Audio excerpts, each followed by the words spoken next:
नमस्कार, मेरा नाम श्वेता शालिनी है और जैसा कि मैंने वादा किया था, मैं आज आप लोगों के सम्मुख और खासकर टेक संवाद के पाठकों के बीच मौजूद हूँ, ताकि आप किसी भी प्रकार के आत्मनिर्भर अभियान और योजना, जिसके अंतर्गत रोज़ हमारी फाइनेंस मिनिस्टर निर्मला सीतारमण जी 4 बजे आकर प्रेस कॉन्फ्रेंस करती हैं।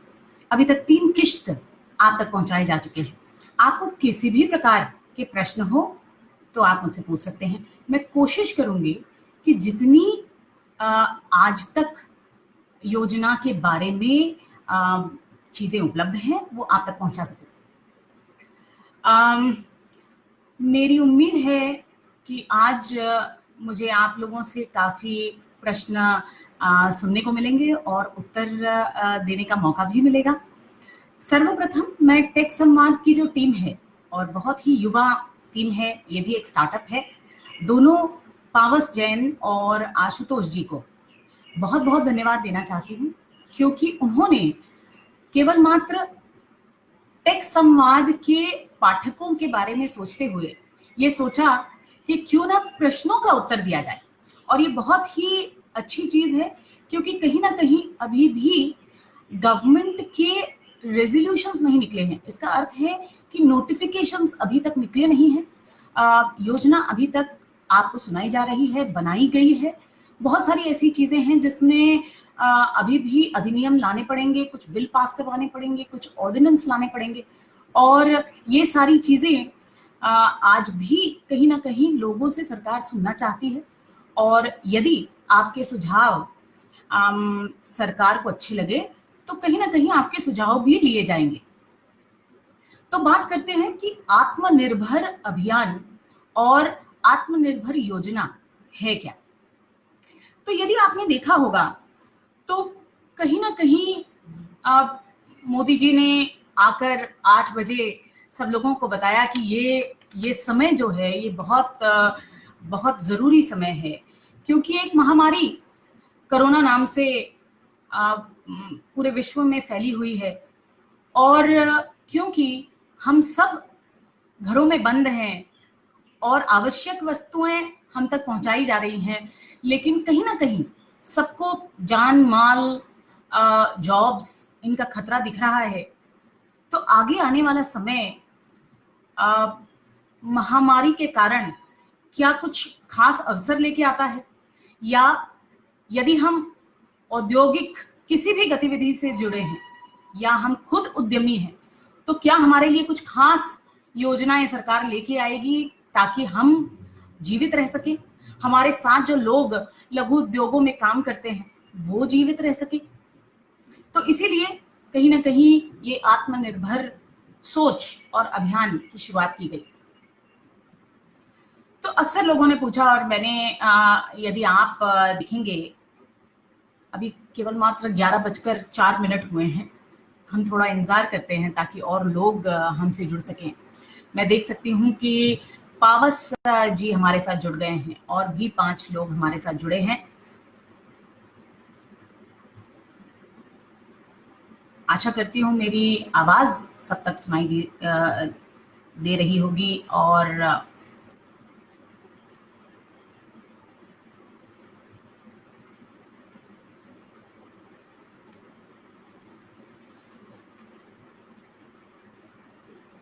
तो बहुत लोगों ने पूछा कि आत्मनिर्भर इसका अर्थ क्या है।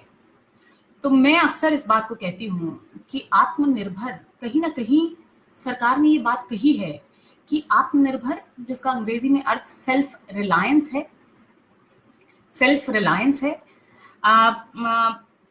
आपकी जेब में रुपए हो, मन में विश्वास हो, दिल में उम्मीद हो और हाथ में काम हो, इसी को आत्मनिर्भर कहते हैं। और यही आत्मनिर्भरता जब देश के 137 करोड़ लोगों में आएगी, तब ये देश आत्मनिर्भर होगा। और इसी बात का समर्थन करते हुए हमारे पास ये आत्मनिर्भर योजना पहुंचाई गई है। तो जब आप चाहें, मैं एक किश्त से शुरुआत कर सकती हूँ और प्रश्नों के उत्तर देने के लिए तैयार रहूंगी। तो आपने देखा कि निर्मला जी 3 किश्तों में आई, 3 दिनों तक हमें उन्होंने संबोधित किया। पहले दिन जब वो आई और उन्होंने पहले किश्त के बारे में बोला, तो उन्होंने मेरे फेवरेट टॉपिक के बारे में बोला, क्योंकि मैं खुद एक उद्यमी रही हूँ। एक छोटी सी स्टार्टअप से शुरू करके मैंने 3000 लोग की कंपनी बनाई।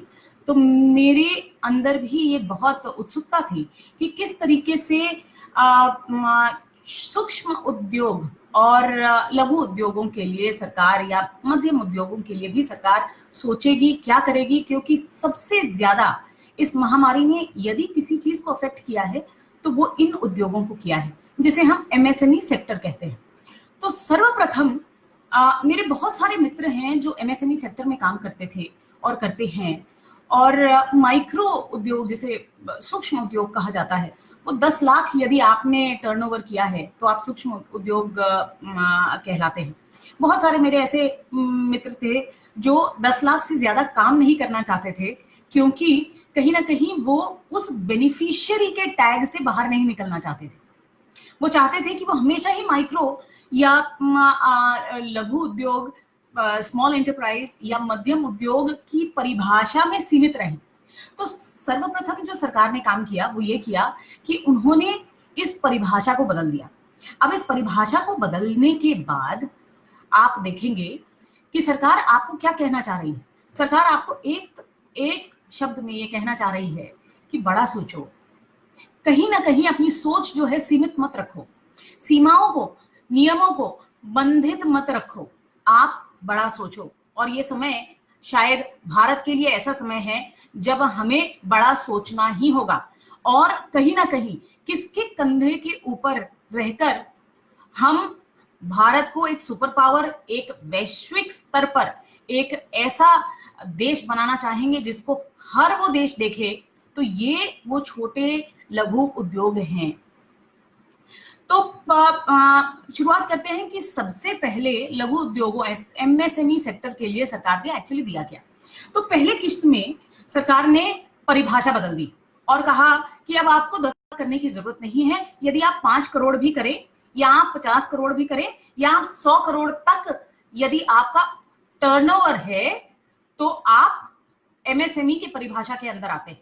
तो इसका अर्थ क्या है, लगभग 25% भारत जो भी उद्योग करता है वो इस परिभाषा के अंदर आज एमएसएमई सेक्टर के अंदर आ जाता है।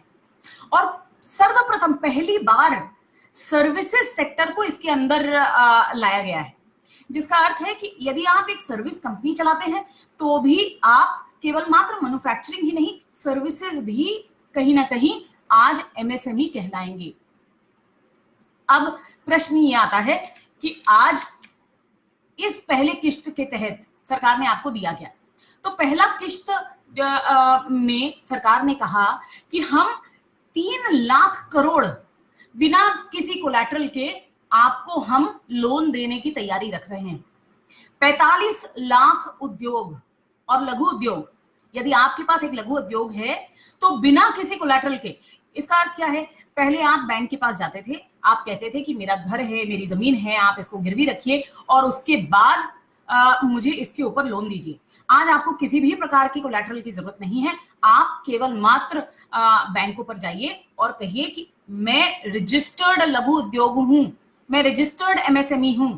एग्जैक्ट जो इसके गवर्नमेंट के नोटिफिकेशंस हैं वो बहुत जल्द निकलेंगे, लेकिन फिलहाल के लिए आप ये समझिए कि 25% भारत जो कार्य कर रहा है आज, वो कहीं ना कहीं ये सूक्ष्म लघु अथवा मध्यम उद्योग के तहत और इस नियमावली के तहत आ जाएगा। तो आज आपको बिना किसी कोलैटरल के लोन उपलब्ध है। यदि आप एनपीए हो चुके हैं, यदि आपके पास 25 करोड़ से कम का लोन अभी भी बकाया है, तब भी आपको लोन मिल सकता है, एडिशनल लोन मिल सकता है, और वो भी किसी कोलैटरल के बिना मिल सकता है। सिर्फ केवल मात्र आपका 100 करोड़ से कम टर्नओवर होना चाहिए, और तब आप इस परिभाषा के अंदर आएंगे और लोन ले सकते हैं। तो पहली चीज, आप अपने आप को एमएसएमई, यदि आपने रजिस्टर नहीं करवाया है तो रजिस्टर करवाइए। यदि आप एमएसएमई रजिस्टर्ड हैं तो याद रखिए, आपके पास चाहे अभी फिलहाल लोन हो यदि वो 25 करोड़ से कम का लोन है तो आप और लोन ले सकते हैं। यदि आपको अतिरिक्त लोन की आवश्यकता है तो आप अपने बैंक के पास जाइए और आत्मनिर्भर योजना के तहत जो लोन उपलब्ध है 45 लाख में से एक बनिए और जाकर लोन उठाइए। दूसरी चीज क्या है, यदि आप एनपीए हो गए हैं, आपने लोन चुकाया नहीं किया, आपका धंधा ठीक नहीं चल रहा है, तो कहीं ना कहीं आप स्ट्रेस्ड एमएसएमई जिसे कहते हैं, जिसका अर्थ है आप लोन नहीं चुका पाए किसी कारणवश, तब भी सरकार ये कहती है कि आपको लोन दिया जा सकता है और इसके लिए अतिरिक्त व्यवस्था की गई है और आप बैंक के पास जाकर ये लोन उठा सकते हैं। बहुत लोग बैंकों के पास ना जाते हुए एनबीएफसी के पास जाते हैं और बहुत लोग ये चाहते हैं कि जो कोऑपरेटिव बैंक्स हैं, जो एनबीएफसीज हैं, वो उनसे लोन ले, क्योंकि उनके रिश्ते उन एनबीएफसी से बहुत सालों से चलते आ रहे हैं और आसान भी रहता है लोन उठाना। याद रखिए, पहली चीज, आप बैंक के पास जाकर कहीं ना कहीं बिना कोलैटरल के, बिना किसी चीज को गिरवी रखे हुए लोन उठा सकते हैं। तो जितना आसान एनबीएफसी के पास था उतना आसान अब बैंक के पास भी हो जाएगा। लेकिन हाँ, कागज पत्र जो एनबीएफसी होता है उसके पास कम होता है, इसीलिए थोड़ा आसान होता है लोन लेना।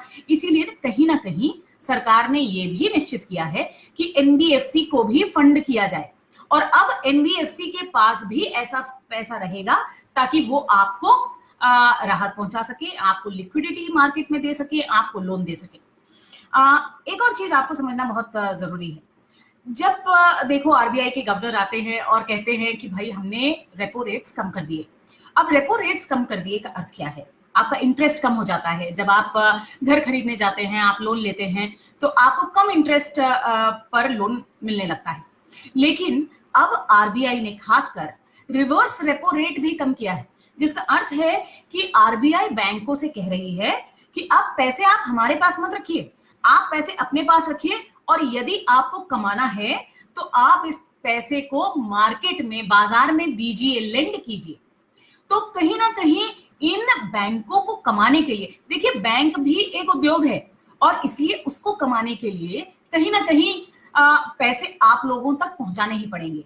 इस माध्यम से पैसा जो मार्केट में नहीं है, आप में से जो भी उद्योग करता है वो आज के दिन में ये टर्म बहुत ज्यादा सुनता है कि लिक्विडिटी खत्म हो गई है, लिक्विडिटी खत्म नहीं हो गई है। जेब में पैसे हैं लेकिन पैसा कोई निकाल नहीं रहा है। पैसा कौन निकालता है? बैंक निकालते हैं, एनबीएफसी निकालते हैं। और अब सरकार हर वो कारण इन एनबीएफसी और बैंक्स को दे रही है और नियम बना रही है ताकि ये पैसा आप तक पहुंच सके। अब और भी घोषणा की गई है किश्त एक में, जैसे फंड ऑफ फंड्स बनाए गए हैं। अब फंड ऑफ फंड सरकार पहले भी कोशिश कर चुकी है और अब फिर से कोशिश कर रही है कि किस तरीके से जो नए लघु उद्योग खुल रहे हैं या कुछ ऐसे आइडियाज हैं जहां पर सोशल एंटरप्राइज, आप समाज की उत्पत्ति के लिए, समाज की वृद्धि के लिए, समाज की समृद्धि के लिए कुछ कार्य कर रहे हैं, वहां पर सरकार आपसे साझा सहयोग ऐसा कर सके कि वो आपके अंदर आकर इक्विटी बाइंग कर सके, तो वो आपकी हिस्सेदारी बन जाएगी। सरकार जब आपकी हिस्सेदारी बनती है तो आप किसी भी सरकारी महकमे में जाकर ये कह सकते हैं क्योंकि मैं ये समाज हित का काम कर रहा हूं। तो इसका अर्थ है कि कोई भी आज के जमाने में हेल्थ केयर की जो लघु उद्योग है, आप दवाइयां बनाते हैं, आप उर्वरक बनाते हैं, आप केमिकल्स बनाते हैं, आप किसी भी प्रकार के सैनिटाइजेशन प्रोडक्ट्स बनाते हैं, क्योंकि आज सैनिटाइजेशन का जमाना है, आप इस फंड ऑफ फंड्स को अप्लाई कर सकते हैं। कैसे अप्लाई करना है इसकी नियमावली अब आएगी, सरकार नोटिफिकेशन निकालेगी और तब आप इसमें अप्लाई कर पाएंगे। लेकिन मेरा अनुमान यह है कि किसी ना किसी बड़े यूनिवर्सिटी या कलेक्टर के पास ये फंड ऑफ फंड्स जमा किए जाएंगे, जहां पर आप, जैसे आप डीआईपीपी में रजिस्टर करवाते हैं, आप रजिस्टर करवाकर ये इक्विटी सरकार को आप प्रपोजल दे सकते हैं और सरकार की साझेदारी अपने अंदर ले सकते हैं। इसी तरीके से अन्य फायदे दिए गए हैं। जैसे यदि आप बहुत छोटे उद्योग हैं और 90% लोग आपके यहाँ 15,000 से कम वेतन लेते हैं, तो आपको ईपीएफ में थोड़ी सहायता दी गई है। 25,000 करोड़ उसके लिए अलग रखा गया है। 10% आपको और आपके काम करने वाले लोगों को, एम्प्लॉइज को ईपीएफ में कमी भर कर देनी पड़ेगी। तो ओवरऑल किसी ना किसी तरीके से आप देखिए, जेब में ज्यादा पैसे हों, हाथ में काम हो, दिल में उम्मीद बनी रहे और मार्केट में, बाजार में उम्मीद बनी रहे कि एक पॉजिटिविटी का माहौल हो और जो मस्तक है वो एकदम सिर उठाकर काम कर सके, इसी को आत्मनिर्भर कहते हैं। और जब ये एक एक व्यक्ति करेगा तब भारत आत्मनिर्भर हो सकता है। और हर क्षेत्र में, अभी 3 क्षेत्रों की बात हो चुकी है, 3 किश्तों में 3 क्षेत्रों की बात हुई। एक लघु उद्योगों की बात हुई तो उसकी परिभाषा बदल दी गई। दूसरी प्रवासी मजदूरों की बात हुई तो वहां पर भी बहुत सारे ऐसे काम किए गए जो पहले कभी नहीं देखे गए। और तीसरा, मेरे लिए सबसे फेवरेट मेरा टॉपिक, कृषि उद्योग की बात हुई। और कृषि उद्योग में शायद पीवी नरसिम्हा राव जी के समय जो लाइसेंस राज खत्म हुआ, उसके बाद का समय खासकर कृषि उद्योग के लिए आज का दिन है, क्योंकि उन्होंने कुछ ऐसे बदलाव लॉ में लाए हैं, रिफॉर्म्स लाए हैं, जो शायद पहले सोचे गए थे लेकिन कभी साझा नहीं किए गए। अब मैं कुछ प्रश्न भी ले लूंगी क्योंकि प्रश्न उत्तर देने आई हूँ। कोमल अग्रवाल जी मुझसे पूछ रही हैं, हमारे छोटे रेडी ठेला लगाने वाले देशवासियों के लिए इससे क्या लाभ मिलेगा मैम? वो इस वक्त सबसे अधिक प्रभावित है। बिल्कुल ठीक। कोमल जी, आपको बताना चाहूंगी कि पहली बार रेडी वालों के लिए एक योजना लाई गई है। आज तक रेडी वालों के लिए मुद्रा लोन लाया गया था और जो उसके अंदर शिशु लोन था वो 5,000 से शुरू होकर 50,000 तक था। लेकिन रेडी वालों के लिए खासकर कोई ऐसी योजना जो खुद सरकार रेडी वालों तक पहुंचे, ऐसी नहीं लाई गई थी। पहली बार, कहीं ना कहीं पहली बार ऐसी सोच आई है कि हम रेडी वालों के लिए, पटरी वालों के लिए एक खास योजना लाई जाए। तो उनको आप आज यदि रेडी पर आप कुछ भी बेचते हैं तो 10,000 का लोन आप किसी भी बैंक में जाकर उठा सकते हैं। और ये बैंक आपके छोटे कोऑपरेटिव बैंक्स हो सकते हैं, प्रवासी बैंक्स हो सकते हैं, गांव के बैंक्स हो सकते हैं, अर्बन पुअर बैंक्स हो सकते हैं। इसका अर्थ है कि अर्बन पुअर क्षेत्र में जो छोटी छोटी आपकी वन मैन सेंटर्स होती हैं एनबीएफसी की, उधर भी जाकर आप ये छोटे लोन उठा सकते हैं। आकांक्षा चौरसिया जी पूछ रही हैं, एमएसएमई की नई डेफिनेशन से बहुत से छोटे स्टार्टअप इसका फायदा नहीं ले पाएंगे, उनका क्या? बिल्कुल नहीं, ऐसा कुछ नहीं है, आप नहीं समझिए। परिभाषा बदलने का अर्थ है कि पहले 10 लाख के नीचे यदि आपका कारोबार था तो आप सूक्ष्म उद्योग कहलाते थे। अब 5 करोड़ से कम यदि आपका कारोबार है तो आप सूक्ष्म उद्योग कहलवाएंगे। इसका अर्थ है कि यदि आप 5 लाख करते हैं, 10 लाख करते हैं या फिर 1 करोड़ 2 करोड़ भी करते हैं, तब भी आप सूक्ष्म उद्योग रहेंगे। तो पहले की परिभाषा को मुझे लगता है कि उसका दायरा बढ़ाया गया है। इसका अर्थ है कि बहुत ज्यादा लोग अब सूक्ष्म उद्योग या लघु उद्योग में आएंगे। इसलिए मैंने कहा कि 25% उद्योग जगत के लोग आज इस परिभाषा के अंदर फायदा उठा पाएंगे। इसलिए ये मत सोचिए कि पहले के लोग इस फायदे से हट जाएंगे। उनको जोड़कर बहुत ही इंक्लूसिव ये योजना है जिसके तहत पहले के लोग तो फायदा लेंगे ही, साथ में अत्यधिक लोग इसका फायदा उठा सकते हैं। एक और प्रश्न है, मोदी जी ने रास्ते के मजदूरों के मामले के लिए क्या छोड़ा? आज भी 21 आदमी मर चुके हैं। देखिए, मैं आपको 2 चीजें बताना चाहूंगी इसमें और मैं उससे पहले आपको ये बताना चाहती हूँ कि मेरा मेरी पैदाइशी बिहार की है और मैं खुद एक माइग्रेंट वर्कर हूँ। बहुत सालों से मेरी कर्म भूमि महाराष्ट्र रही है। मैं यहाँ पर एक उद्योग चलाती हूँ और साथ में भाजपा की प्रवक्ता भी हूँ। तो आप समझिए कि मुझसे ज़्यादा ये दिल किसी का नहीं दुखता है। मैं 3 किचन चला रही हूँ जिसमें लगभग 2,500 मज़दूरों को हमने फ़ायदा पहुँचाया है और हर तरफ बीजेपी कहीं न कहीं, और केवल मात्र बीजेपी ही नहीं, बहुत सारी स्वयंसेवी संस्थाएँ। मैं बहुत गर्व महसूस करती हूँ ये कहने के लिए कि भारत ही एक ऐसा देश है जहाँ पर इस महामारी में जब हर देश और देशवासी अंदर दुबक के छुप के बैठ गए, वहां भारतीय लोग एकमात्र ऐसे लोग थे जो दूसरों के लिए उठकर बाहर आए, मजदूरों को खाना दिया, चाहे मुंह में पट्टी बांधनी पड़ी हो, चाहे हाथ में ग्लव्स पहनना पड़ा हो। एक एक स्वयंसेवी संस्था बाहर निकली और उन्होंने केवल मात्र सेवा दिया।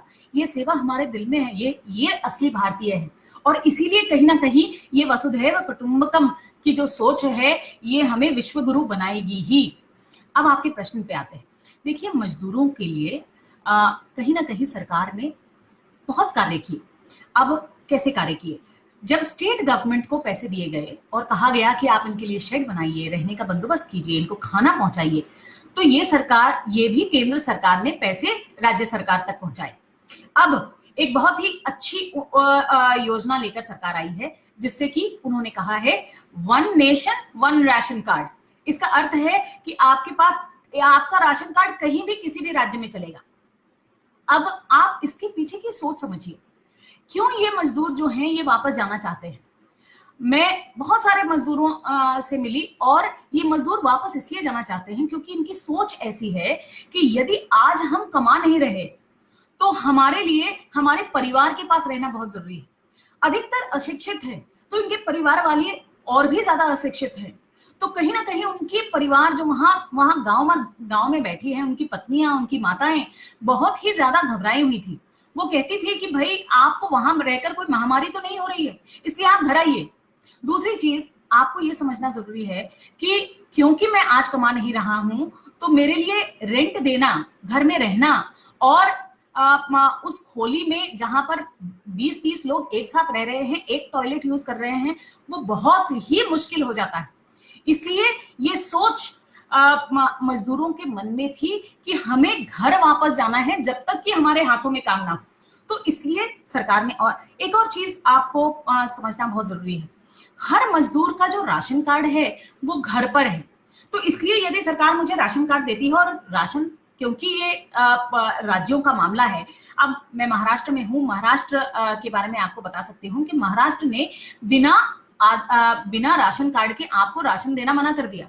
दिल्ली में आप आधार कार्ड के दम पर भी राशन ले सकते थे, लेकिन महाराष्ट्र ने मना कर दिया। तो कहीं ना कहीं अगर मेरा राशन कार्ड मेरे गांव पर है तो मुझे गांव जाना बहुत जरूरी है, और इसीलिए सरकार ने 1 नेशन 1 राशन कार्ड लेकर आई, ताकि यदि आपका राशन कार्ड कहीं भी हो, आप किसी भी राज्य में उसका फायदा उठा सकते हैं। साथ में सरकार ने कहा है कि 2 महीने किसी भी कार्ड पर, चाहे वो आधार कार्ड हो, चाहे राशन कार्ड हो, चाहे आप न्यूनतम रेखा के नीचे आते हो चाहे नहीं आते हो, आपको फायदा जरूर मिलेगा, आपको राशन मिलेगा, आपको 5 किलो गेहूं, 1 किलो चना आप तक पहुंचाया जाएगा। आपसे कोई प्रश्न नहीं पूछेगा, आप जाइए और किसी भी राशन कार्ड से, किसी भी राशन की दुकान से ये ले लीजिए। अब आप समझिए कि इसके अलावा सरकार मजदूरों के लिए क्या कर रही है। तो सरपंचों को ये खासकर बोला गया है कि यदि आपके पास कुछ मजदूर फंसे हैं, रुके हैं, या वहां पर आपने उनका नियोजन करके रखा है, तो उनके हाथ में काम दीजिए। बहुत सारे सरकार के पास काम है जो इन मजदूरों को दिए जा सकते हैं, और खासकर सरकार के इस 20 लाख करोड़ में एक प्रावधान बनाया गया है जिससे जो मजदूर जहां फंसा है, और यदि फंसा भी नहीं है, अपने घर गया है, तब भी उसको हाथ पे हाथ धर के बैठने की जरूरत नहीं है, वो वहां जाकर काम कर सकता है। हाँ, लेकिन इसके बावजूद जाने में जो कष्ट हुआ, जो जिन माताओं को हमने रोड पर देखा, जिन बच्चों को बिलखते हुए हमने सुना, मैं एक महिला हूँ, एक माँ हूँ, मैं भी जानती हूँ कि ये दर्द और ये आंसू पोंछे नहीं जा सकते। लेकिन हम सबको समझना बहुत जरूरी है कि कहीं ना कहीं ऐसी जो अवस्था आज है, ये जो महामारी हम देख रहे हैं, ना किसी सरकार ने इसका सामना पहले किया है और ना किसी व्यक्ति को इसका अंदेशा है कि आगे आने वाला समय कैसा है। तो शायद जैसा कि मोदी जी ने कहा, हाँ मुझसे गलती हो गई, लॉकडाउन करना बहुत जरूरी था और बहुत ही जल्दबाजी में मैंने लॉकडाउन किया क्योंकि देश को बचाना मेरे लिए बहुत महत्वपूर्ण था। और यही जो जज्बा है वो हर एक भारतीय में है कि हमें देश बचाना है, हमें देश की अर्थव्यवस्था बचानी है। और इसीलिए आप देखेंगे कि जो मजदूर पैदल चलकर जा रहे हैं वो भी कहीं ना कहीं मुस्कुरा रहे हैं और कह रहे हैं कि हाँ हमें देखभाल किया गया है, लेकिन हमें हमारे घर वालों के पास लौटना अत्यधिक आवश्यक है। मैं आपको और भी अब क्योंकि इस पर हम बात कर रहे हैं तो और भी चीजें मैं आपको बताना चाहूंगी कि एक बहुत अच्छी स्कीम सरकार लेकर आई है जो मेरे दिल के बहुत करीबी है। प्रधानमंत्री आवास योजना के तहत अफोर्डेबल हाउसिंग जिसे कहते हैं हम, सरकार कहीं ना कहीं 1.5 लाख रुपए दे रही थी और कह रही थी कि भाई आपके पास पक्का मकान नहीं है तो आप पक्का मकान बनाइए। अब अफोर्डेबल रेंटल स्कीम आया है जिसका अर्थ है कि आप कम किराए में भी आप घर खासकर मजदूरों के लिए बनाएंगे। तो सरकार भी मजदूरों के लिए घर बनाएगी जो कि किराए पर उनको दिया जा सकता है, ताकि फिर किसी मजदूर को रास्ते पर उतरने की नौबत ना आए क्योंकि उसके पास छत नहीं है। इसलिए समझिए, सरकार वो भली होती है, लीडर वो भला होता है जो आगे की सोचे, जो ये समझे कि हाँ मेरे लोगों को, जिसको दर्द हो कि हाँ मेरे लोगों को दर्द है, और कहीं ना कहीं उस दर्द का इस तरीके से और इस नियम से उसका प्रावधान करे जिससे कि आगे आने वाली कई जनरेशंस को इसका फायदा हो और सात्विक नुकसान किसी को उठाना ना पड़े। यश जी ने एक प्रश्न पूछा है, मोदी जी, अच्छा ये मैंने प्रश्न ले लिया है। अशोक खन्ना जी, ओके, अशोक जी ने यश जी का उत्तर दिया है कि आप हर चीज में मोदी जी का नाम ना लें। धन्यवाद अशोक जी। देखिए, समझिए, हमारे देश में फ्रीडम ऑफ स्पीच है और मोदी जी ने कहा है कि आप जितना क्रिटिसाइज करेंगे उतनी ज्यादा हम में हिम्मत आएगी कि हम और मेहनत करें और चीजें सुधारें। इसलिए बोलने वाले लोगों को बोलिए, लेकिन याद रखिए यश जी, आपकी फोटो भी मैं यहाँ पर देख सकती हूँ, आप काफी यंग दिख रहे हैं और काफी डायनेमिक भी दिख रहे हैं। यंग बच्चों को जरूरत है कि वो सोचें पॉजिटिव, ये सोचें कि हमारा किरदार कैसा होगा इस देश को विश्व गुरु बनाने में, हम उतनी मेहनत कैसे कर सकें, हम पॉजिटिव कैसे सोच सकें। इसलिए अशोक जी का सुझाव लीजिए और पॉजिटिव सोचिए। ओके, अशोक जी पूछ रहे हैं मुझसे, Unify is registered as an MSME. However, when we approach banks for a working capital loan, they have been insisting on a collateral. Please, can you clarify if we can avail a collateral-free loan for our pressing working capital needs? Okay, तो अशोक खन्ना जी, शायद मैं इनको जानती हूँ और because he is from the south, I will want to, I don't know whether he knows Hindi very well. So I'm going to answer this question in English because he's asked in English. Ashok ji, please understand that these schemes for Atmanirbhar Abhiyan or Yojana have just come. So collateral free loan for MSME sector is something which is as new as 3 days old. So you will have to give some time for government notifications to come out and banks to comply by these government notifications. Now, yes, I understand, being a part of the government and being part of the machinery, I know that there is some losses while we go from the rules and policy to the implementation, and that losses happens because there is somewhere there is a lack of intent. Banks don't comply. And hence, people like you face a problem. But trust me, I think one of the most important things that Corona has taught us is that we need to come together, we need to act together, and we need to keep a pressure from top and from bottom so that the entire system works. And this is why the finance minister, the prime minister have spoken directly to their people.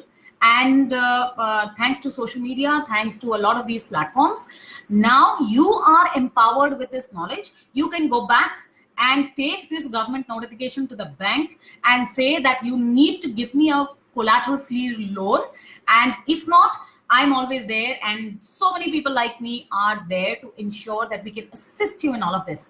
So yes, please use different platforms. Tech Samvad is a platform which is run by equally young and dynamic people like you. So please approach platforms like this and people who will help you in this process. Let me very quickly take other questions. और प्रश्न लेती हूँ मैं. काफी प्रश्न आ गए, मैं काफी पीछे चल रही हूँ. आज तक देशी कंपनियां विदेशी कंपनियों से उतना टफ कंपटीशन क्यों नहीं कर पा रही? बहुत अच्छा प्रश्न है. राकेश जी ने ये प्रश्न पूछा है.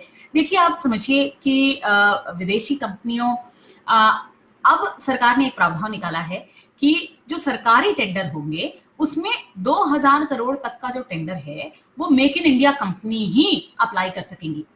अब आपके प्रश्न पे आते हैं, क्यों नहीं हम कंपटीशन कर पा रहे हैं? कुछ चाइनीज कंपनी से हम क्यों नहीं कंपटीशन कर पा रहे? एक उदाहरण देना चाहूंगी. हम गौतम सिंघानिया जी से बात कर रहे थे और गौतम सिंघानिया जी ने ये बात कही कि क्यों मैं पूरा जीन्स बनाता हूँ, पूरी टेक्सटाइल बनाता हूँ, सब चीज भारतीय है, मेक इन इंडिया है, लेकिन जो जिप है वो चाइना से आती है और बिना जिप के मैं वो पैंट कंप्लीट नहीं कर सकता हूँ, वो जीन्स कंप्लीट नहीं कर सकता हूँ. अब ये छोटी सी चीज है, लेकिन ये छोटी सी चीज चाइना से आती है. अब ये चाइना से क्यों आती है? क्योंकि जब आप जिप चाइना से मंगवाते हैं और बहुत अधिक मात्रा में मंगवाते हैं तो कॉस्ट जो उसका जो उसका न्यूनतम वैल्यू जिसे कहते हैं वो बहुत कम रहता है. और वो क्यों कम रहता है? क्योंकि वॉल्यूम ज्यादा है. और वॉल्यूम क्यों ज्यादा है? क्योंकि मांग ज्यादा है. सो कहीं ना कहीं ये जो वैश्विक स्तर पर ये जो आपूर्ति आएगी, जिसका अर्थ है कि आप आज के दिन में कहीं ना कहीं विश्व जो आज चाइना से माल उठा रहा है वो एक डिस्ट्रस्ट में जाएगा और इस आपूर्ति की पूर्ति करने के लिए किसी ना किसी देश को तैयार रहना पड़ेगा. तो वो देश भारत हो, इसीलिए ये प्रावधान किए जा रहे हैं. आज तक क्यों नहीं कर पाए? क्योंकि कहीं ना कहीं चाइना इतने ज्यादा वॉल्यूम में चीजें बनाता था कि उसका आयात इतना ज्यादा था कि उसका जो मूल्य था वो बहुत ही कम था. तो अब हमें कहीं ना कहीं ये देखना पड़ेगा कि हमारा भी आयात उस तरीके से बढ़े, उसके लिए मांग बढ़े, और उस मांग को बढ़ाने के लिए दो चीजें बहुत जरूरी है. एक इंटरनल डिमांड, मतलब इसीलिए बोला गया वोकल फॉर लोकल, जिसका मतलब है कि जब भारतीय कहेंगे कि नहीं हमें भारतीय चीजें ही खरीदनी है, तब जाकर हम कहेंगे कि नहीं हम बनाएंगे और उसका आयात बड़ी मात्रा में होगा और दाम भी कम होगा. How will you ensure quality as well as price control in Swadeshi market in made in India products? मैंने इसका उत्तर दिया है, इसलिए हितेशा जी मैं इसका उत्तर नहीं दूंगी. मैंने आपको बताया कि quality is directly proportional to one, your processes, your systems, your checks, your balances, but it is also directly proportional to the volume. आपके पास डिमांड ज्यादा है तो आपका वॉल्यूम ज्यादा, आप ज्यादा मात्रा में आयात करेंगे, और क्योंकि आपका सिस्टम्स, चेक्स, बैलेंसेस सब ठीक है तभी आपका डिमांड ज्यादा रह सकता है. इसीलिए ये एक चिकन एंड एग प्रोसेस था. कहीं ना कहीं हमारे लोग, और क्योंकि हम बहुत ज्यादा मात्रा में हैं, बहुत फैले हुए हैं, कहीं ना कहीं हमने क्लस्टर्स, हालांकि हमारे ऑटोमेटिकली क्लस्टर्स बन गए, पर सरकार ने नियम के तहत ये क्लस्टर्स नहीं बनाए, और इसीलिए आयात की जो संख्या थी, जो हम वॉल्यूम जिसे कहते हैं, वो ज्यादा नहीं हो पाया. मुद्रा was a collateral free loan. Rarely banks approved any without any collateral. अभी गवर्नमेंट के प्रॉमिस को आप कैसे देखती हैं? राहुल मुंद्रा ने एक बहुत अच्छा प्रश्न पूछा है. देखिए, बैंकों ने बहुत कोशिश की और बहुत सारे लोगों ने मुद्रा लोन का फायदा भी उठाया है.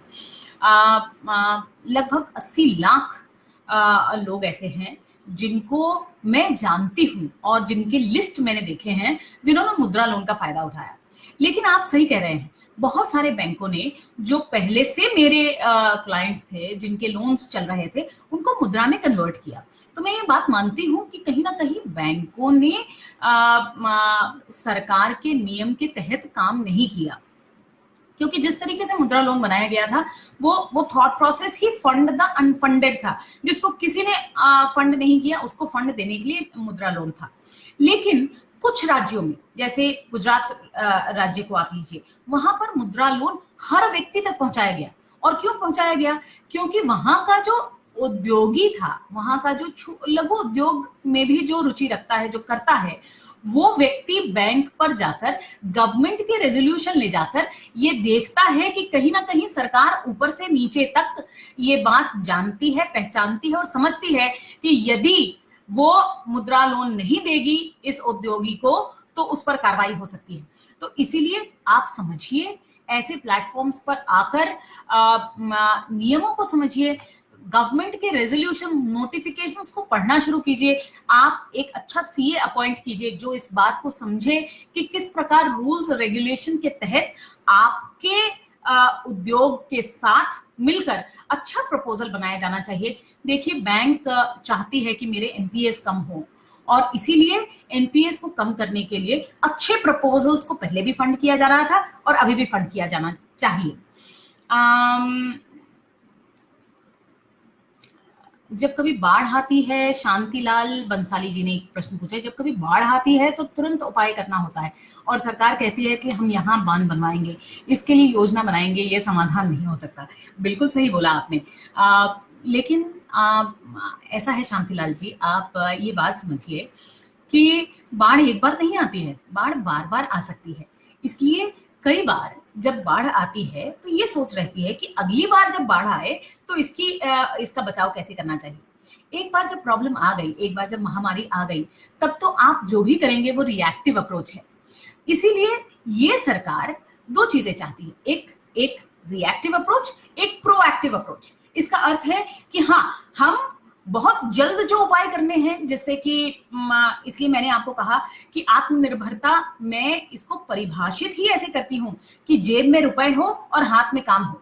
इसलिए हाथ में काम पहुंचाने का काम, ये जितने प्रावधान किए गए हैं, आप देखिए, चाहे कृषि में किए गए हों या लघु और सूक्ष्म उद्योग में किए गए हों, या प्रवासी मजदूरों के लिए किया गया हो, या रेडी पटरी वालों के लिए किया गया हो, ये सारे प्रावधान ऐसे किए गए हैं जिससे आपके जेब में रुपए हो, आप खर्च कर सकें और आपके हाथ में काम हो, ताकि आप कभी भी ऐसा आपको ना लगे कि अगले महीने और इस महीने मेरे खाद्य सामग्री का क्या होगा। कोई भी प्रश्न जो है वो कृषि पर नहीं है और मैंने कृषि पे बात भी नहीं की है, इसलिए मैं कृषि पे बात करना चाहती हूँ। ये मेरा बहुत ही फेवरेट टॉपिक है, कृषि उद्योग। देखिए, 91 में कहीं ना कहीं जब नरसिम्हा राव जी ने लाइसेंस राज खत्म किया था, तब ग्लोबलाइजेशन से बहुत सारे जो निवेश है और खासकर विदेशी निवेश, वो भारत के अंदर आया। और आज के दिन में मुझे ऐसा लगता है कि आज चाहे विदेशी निवेश हो या स्वदेशी निवेश हो, कहीं ना कहीं कतरा रहे थे कि हम कृषि के क्षेत्र में निवेश नहीं कर सकते। आज वो बांध टूट गया है और ये हमारे लिए समझना बहुत जरूरी है कि कृषि उद्योग, रूरल सेक्टर, टियर 2 और टियर 3 सिटीज हमारे देश का फ्यूचर है। अगर आज आप सोच रहे हैं कि आपको उद्योग शुरू करना है, आपको उद्योगी बनना है, तो आप कहीं ना कहीं टियर 2 सिटी चाहिए, टियर 3 सिटी चाहिए और किसी ना किसी कृषि से रिलेटेड एग्री सेगमेंट में काम शुरू कीजिए। मैं आपको ये बताकर, ये कहकर, ये बोलकर देना चाहती हूं कि सबसे ज्यादा बढ़ोतरी जो होगी वो इसी क्षेत्र में होगी। क्यों होगी, आप ये समझिए। जो एक कानून था जिसे आवश्यक वस्तु अधिनियम कहते थे, 1955 से ये एसेंशियल कमोडिटी एक्ट में कभी बदलाव नहीं लाया गया। और इस एक्ट के तहत कहीं ना कहीं जो कृषि उत्पादन होता था वो आप उन्हीं चंद लाइसेंस वाले एजेंट्स को बेच सकते थे एक नियम के तहत। जिसका अर्थ है कि मैं इतना ही स्टॉक रख सकता था और इसी कीमत पर स्टॉक उठा सकता था। आज इस एसेंशियल कमोडिटी एक्ट आवश्यक वस्तु अधिनियम में बदलाव लाया गया है इतने सालों के बाद। और क्यों बदलाव लाया गया है, पहले ये समझना जरूरी है कि ये नियम क्यों लाया गया था। क्योंकि कालाबाजारी ना हो, स्टॉकिस्ट जो हैं वो लोगों फार्मर्स का फायदा ना उठा सके, इसलिए यह अधिनियम लाया गया था। अब ये देखा गया है कि जो आपके भंडारे हैं, शीत भंडारा, कोल्ड स्टोरेज है या आपके वेयर हाउसेस हैं, इनमें किसी भी फॉरेन विदेशी कंपनी का या स्वदेशी कंपनी का, अब आप फ्यूचर बाजार में जाते हैं, सब्जी बिग बाजार में जाते हैं सब्जी लेने के लिए, लेकिन क्या बिग बाजार के पास अपना भंडारा है? क्या उनके पास अपने किसान हैं? और क्या उनके पास एक क्षेत्र है जहां पर वो शीत भंडारा बना सके, कोल्ड स्टोरेज बना सके? क्या मूविंग, इनके पास पैसे हैं, लेकिन ये क्यों इसके अंदर नहीं जाना चाह रहे थे? वो इसलिए इसके अंदर नहीं जाना चाह रहे थे क्योंकि कहीं ना कहीं इन नियमों के तहत वो बाध्यता थी कि चंद लोग ही जिनके पास लाइसेंस हैं और चंद लोग ही इस पूरे मार्केट को गवर्न कर सकते थे।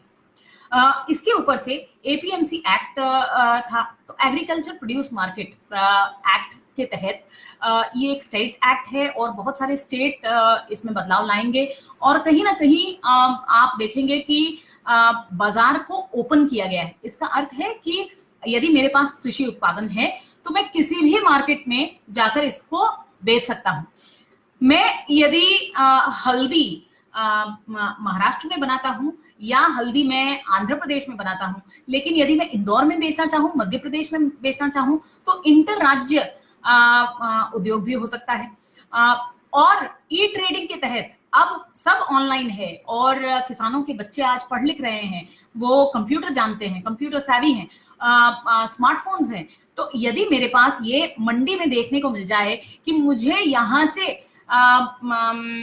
इंदौर में ज्यादा भाव मिल रहा है, तो मैं अपना माल इंदौर में बेच सकता हूं।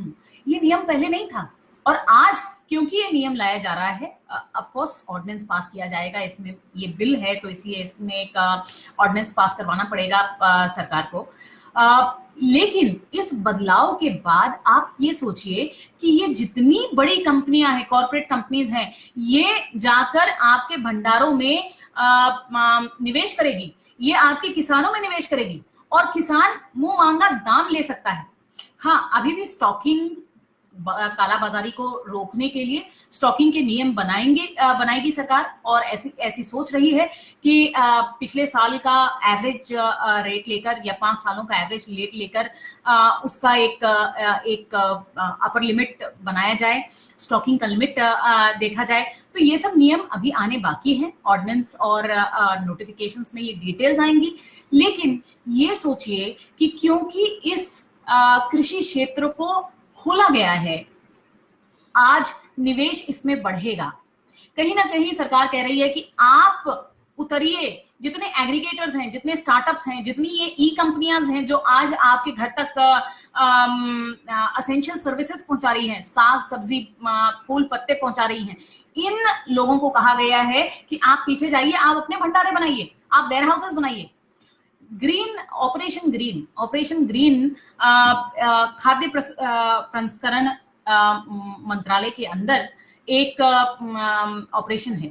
उस ऑपरेशन के तहत ये कहा गया है कि पहले आलू, प्याज, टमाटर, अब फल और सब्जी इसमें जोड़ दिए गए हैं। यदि ये आप उत्पादन करते हैं या बेचते हैं तो मार्केट में ले जाने के लिए, यदि आप गाड़ियां खरीदना चाहें तो उसमें भी आपको 50% की छूट है। यदि आप भंडारे बनाना चाहें तो उसके ऊपर आपको छूट है। यदि आप ऐसा कोल्ड स्टोरेज बनाना चाहें जो व्हील्स के ऊपर है, उसके ऊपर भी आपको 50% की छूट मिलेगी। तो कहीं ना कहीं सरकार ये चाहती है कि ओपन मार्केट स्ट्रैटेजी के तहत किसान के भी जेब में ज्यादा पैसे आए। तो आप सरकार की सोच समझिए। सरकार की सोच ये है कि आपके पास यदि पैसे ज्यादा हो तो डिमांड ऑटोमेटिकली बढ़ेगा और हर एक चीज का डिमांड बढ़ेगा। और सोच यही है कि कहीं ना कहीं किसी भी तरीके से मार्केट को लाइसेंस वालों के अंदर या किसी भी नियमों के तहत रोका नहीं जाना चाहिए, खोल देना चाहिए, ताकि हम ऐसे ट्रेड कर सके, जिससे कि हर एक व्यक्ति को विन विन तरीके से फायदा हो। अब मैं कुछ प्रश्न लेना चाहूंगी और आशा करूंगी कि कुछ कृषि के ऊपर प्रश्न हो। We are an agriculture economy, but we are not taught that in colleges or MBA Kisan is rural and key is an image. Yes, I completely agree. Simant विजाई जी ने बहुत ही अच्छी बात कही है। 70% लोग we are an agrarian economy कहा जाता है। 70% लोग आज भी एग्रीकल्चर पर टिके हैं। लेकिन समझिए इस बात को, ये एग्रीकल्चर का उत्पादन जो है ना कहीं हमने इसको उद्योग की तरह नहीं लिया है। और दूसरी चीज ये है कि एग्रीकल्चर में काम करने वाले व्यक्ति कौन है। अगर आप मुझे जैसा व्यक्ति जो स्टेटिस्टिक्स के अंदर जाएगा, वो आपको ये बता सकता है कि 11% देश की जनता ऐसी है जो खाद्य सामग्री उगाती है। इसका मतलब है कि ये किसान है। लेकिन 14% ऐसे हैं जो केवल मात्र मजदूर हैं, जो कि किसानों के साथ मजदूरी करते हैं। तो इसका अर्थ ये है कि हमारे किसान जो है वो केवल मात्र 11% है, उगाने वाले लोग केवल मात्र 11% है। 14% लोग तो वो हैं जो किसानी मजदूर हैं, तो मनरेगा के तहत आते हैं। एक और बात बतानी रह गई थी, ये प्रवासी मजदूर जिनके बारे में हम इतनी चिंता कर रहे हैं, आज इनके हाथ में जब काम आता है तो एक न्यूनतम वेज तय किया गया है। ये सरकार एकमात्र ऐसी सरकार है जिसने ये न्यूनतम वेज बढ़ाया है। 180-82 रुपए से लेकर आज 202 रुपए तक आपका न्यूनतम वेतन हो गया है।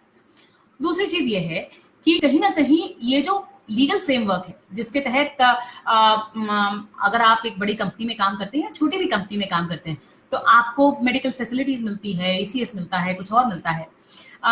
इन मजदूरों को ऐसा नहीं मिलता है जब तक आप किसी बड़ी कंपनी में कॉन्ट्रैक्चुअल लेबर ना हो। तो अब आप मनरेगा में भी काम करते हो या किसी भी प्रकार के प्रवासी कंस्ट्रक्शन मजदूर भी हो, चाहे आप रोड बनाते हो, बिल्डिंग्स बनाते हो, तब भी आपको ये फैसिलिटीज पहुंचाई जाएंगी। न्यूनतम वेतन के तहत आएंगे आप, और आपको खासकर बहुत सारी अन्य योजनाओं के तहत आपको मेडिकल फैसिलिटीज भी पहुंचाई जाएंगी। तो कहीं ना कहीं आप देखिए, सरकार सोशल सर्विस और अपर इकोनॉमी के इम्पैक्ट को बैलेंस कर रही है। बिल्कुल भी ग्रांट सब्सिडी वाला मोड नहीं है कि मैं पैसे दे रहा हूं और आपसे कुछ ले नहीं रहा हूं। सरकार ये कह रही है कि आप अपने दम पर खड़े होइए, इस महामारी को एक संकेत की तरह देखिए, एक अवसर की तरह देखिए, और कहीं ना कहीं आप अपने लिए किस तरीके से जीवन बेहतर कर सकते हैं इसको देखिए। आपके प्रश्न का उत्तर देते हुए ये कहूंगी, आप शायद किसी एग्रीकल्चर यूनिवर्सिटी में नहीं पढ़ी हो या कोई ऐसा MBA आपने नहीं किया हो जहां पर स्पेशलाइजेशन एग्रीकल्चर है। मैं बहुत सारे ऐसे MBA इंस्टीट्यूट में जाती हूँ जहां पर बच्चे एग्रीकल्चर के ऊपर MBA करते हैं, और ये खासकर किसानों के बच्चे हैं, सेकेंड जनरेशन किसान हैं। देखिए, हमारे देश में डॉक्टर का बच्चा डॉक्टर बनना चाहता है, नेता का बच्चा नेता बन जाता है, लेकिन किसान का बच्चा किसान नहीं बनना चाहता है। इसलिए मुझे बहुत खुशी होती है जब मैं देखती हूँ कि इन MBA और खासकर एग्रीकल्चर MBA कॉलेजेस में ऐसे बच्चे आते हैं जो किसानों के बच्चे हैं। और मैंने बहुत सारे ऐसे बच्चों को इंटर्नशिप करने के लिए इजराइल जाते हुए देखा है, बाहर के देशों में जाते हुए देखा है, ये डेयरी प्रोडक्ट देखने के लिए नीदरलैंड्स जाते हैं।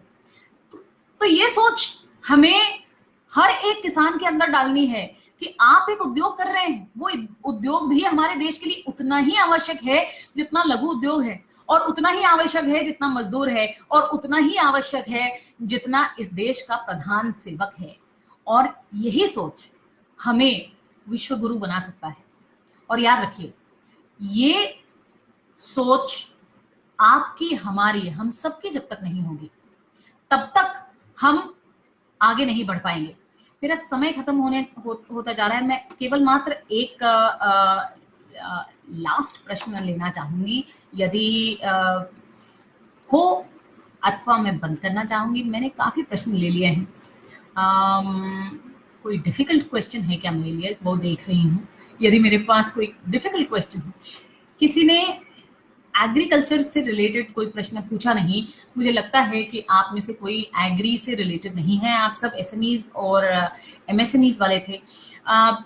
सिर्फ इतना कहना चाहूँगी कि आपके हमारे हम सबके कंधे के ऊपर बैठकर भारत विश्व गुरु बनने वाला है और हम सबके अंदर ये सोच होनी चाहिए। अंग्रेजी में कहावत है कि every challenge is an opportunity. ये महामारी एक संकेत है, एक अवसर है अपने आप को बड़ा करने के लिए, सोच को बड़ा करने के लिए और इस देश को बड़ा करने के लिए। और कहीं ना कहीं इस देश को बड़ा करने में मेरे मजबूत हाथ जुड़े रहें, इस सोच को भी बड़ा करने के लिए। मोदी जी ने ये बात कही है, एषः पंथः, यही वो मार्ग है। और वो मार्ग क्या है? तो आत्मनिर्भरता वो मार्ग है। एक बार फिर वो बात कहना चाहूंगी जो मैंने कहा है, आत्मनिर्भर कैसे बने? जेब में पैसे, हाथ में काम, मन में विश्वास और देश में उम्मीद, यही आत्मनिर्भरता की कुंजी है, यही आत्मनिर्भरता के लक्षण हैं। और इसलिए आत्मनिर्भर बनिए, आत्मनिर्भर बनाइए इस देश को, अपने इर्द गिर्द के लोगों को और अपने पूरे समाज को। आपने मुझे सुना, बहुत अच्छे प्रश्न पूछे और इसी तरीके से मैं जुड़ती रहूंगी आप लोगों से। टेक संवाद के पाठकों का, टेक संवाद से जुड़े पावस जी और आशुतोष जी का, दोनों का बहुत बहुत धन्यवाद। इसी तरीके से बुलाते रहिए और इसी तरीके से सरकार को सपोर्ट करते रहिए, मोदी जी को सपोर्ट करते रहिए और आगे बढ़ते रहिए। बहुत बहुत धन्यवाद।